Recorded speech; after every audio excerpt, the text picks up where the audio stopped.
Well, hooray! Finally, after trying a few different FPV configurations, I seem to have sorted the problem of my video signal breakup and had a pretty successful test flight with my number 14 Lidl RC cheapy foamie conversion, which was intended to be an FPV RC plane. The flight was a bit hairy, as you'll see in the video that follows, but I'll explain the reason for that afterwards. And this configuration here actually does appear to work, but I'll let you know my conclusions about the whole idea of FPV flying with radio control planes after the video. Here it is. Right folks, well, we're up here again. Not much wind, but not a lot of sun either, and it's wet as a bog and doesn't look very nice. Looks a bit rainy. But it's time for yet another FPV test. Is this number 4? I've given up counting. This time with the idea of mounting camera and transmitter as far away as possible from the speed controller. And if this doesn't work, I reckon this is going to be the final test and I'm going to give up. So wish me luck.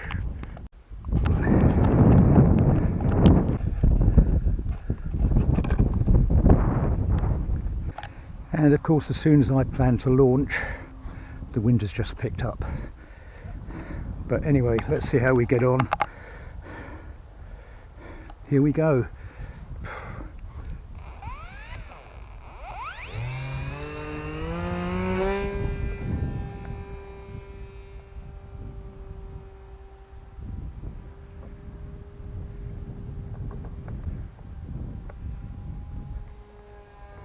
Oh, fuck me, that's better.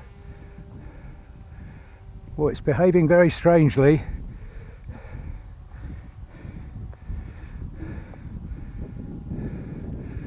Because I think the centre of gravity is wrong.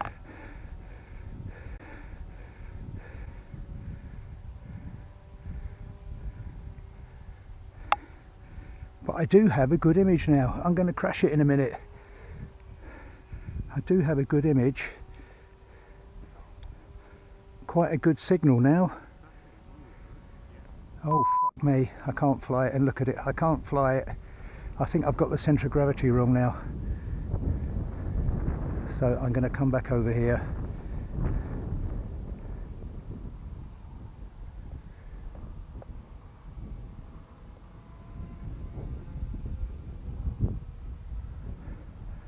But I have got a signal. But it's a bit windy for this, so I'm going to call it a day.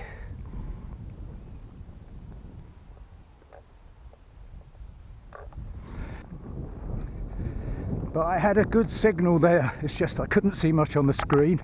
It's so dull. It's too windy and it's too cold. I took off my jumper as I was leaving because it was so warm where I am, but 800 feet higher in all this cloud and damp, it is blooming cold. But I think that was a bit more positive. So what did we conclude from that then, Bob? First off, I'd say it was a pretty gusty day, not the best flying conditions, but it also proved the importance of getting the centre of gravity right, because with this added weight here, I had experimented a bit and it was kind of vaguely here somewhere. So I dropped the battery in pretty casually here, thinking, yeah, that's fine. Put the cockpit on. Incidentally, that's just a little barbecue stick there that goes into a hole in the fuselage and a rubber band. So started flying it and it was really a handful. Well, centre of gravity on these is 5.5, around 5.5, 55 mil from the leading edge, which is just there. And as you can see, tail heavy plane. Now the saying is, a nose heavy plane will fly, but it won't fly well, and a tail heavy plane won't fly at all. So lesson learned from that is, make sure you put your battery where you'd actually carefully figured the centre of gravity was on a plane, and don't rush that stage of the operation, because in fact to get the centre of gravity right, it actually sits more like there, and that change in position from there to there was enough to make it tail heavy. But anyway, I digress from the test. As you could see, the setup I used was this little camera here, little 3S 180. So basically, motor is here, power for the motor is here, speed controller is here, and transmitter and its battery is as far away as I could possibly get it.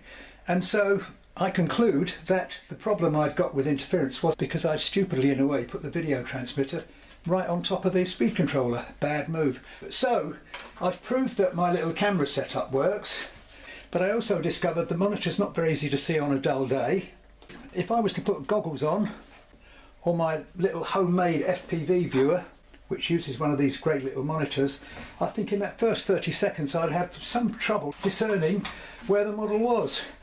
To that end, I can see why most people who fly radio controlled planes FPV, like Andrew Newton and Painless 360, have flight controllers in, which will let it loiter, make it return to home. And I think the idea of loiter is good for a start, because it will be comfortable to throw it and know that it was just going to fly around in circles over the airfield or airstrip, wherever you are, and give you a chance to get orientation.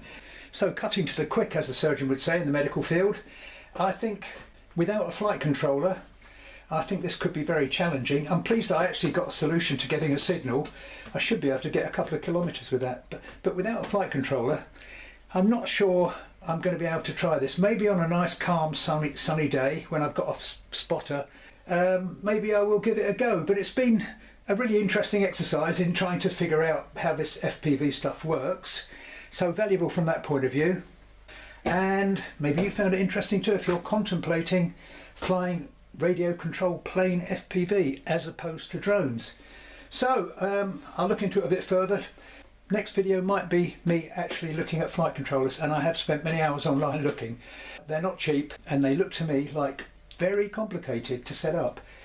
Plus, not even sure if my FlySky will handle it. I think it will. And realistically, I don't think there's enough space inside this little fuselage of the Lidl glider to actually fit a flight controller and associated electronics. Probably needs a bigger craft too. So maybe the next step is going to be I'm going to get my foam cutter out, cut a huge flying wing out of a bit of foam from the building store, and try again. Plus, of course, I've got to spend hours looking online to see how you actually set up flight controllers. Anyway, I hope you found this interesting. I found it an interesting exercise. It's been fun, and like I say, perhaps on a nice still calm summer day I might actually give it a go. So that's all for now anyway. Thanks for watching. If you enjoyed this, please give it a like. And if you're not subscribed, why not subscribe? You might actually see me do a proper FPV flight with this. And if you're looking for something to do on those long, cold winter nights, there are 14 of the big constructions on my channel and 5 of the little tiny ones. Like this one here, which is the mini Lidl, and even the micro Lidl. Build blogs for both of these on my channel. Anyway, hopefully I will catch you all soon with a successful flight of this baby. But I'll stop waffling on, safe flying, and I'll leave you with a lovely flight with this one. Bye for now. Look at that, straight as a die, no problem. That's about half throttle. 2/3 throttle is just about right with it. Whoa, it does loop.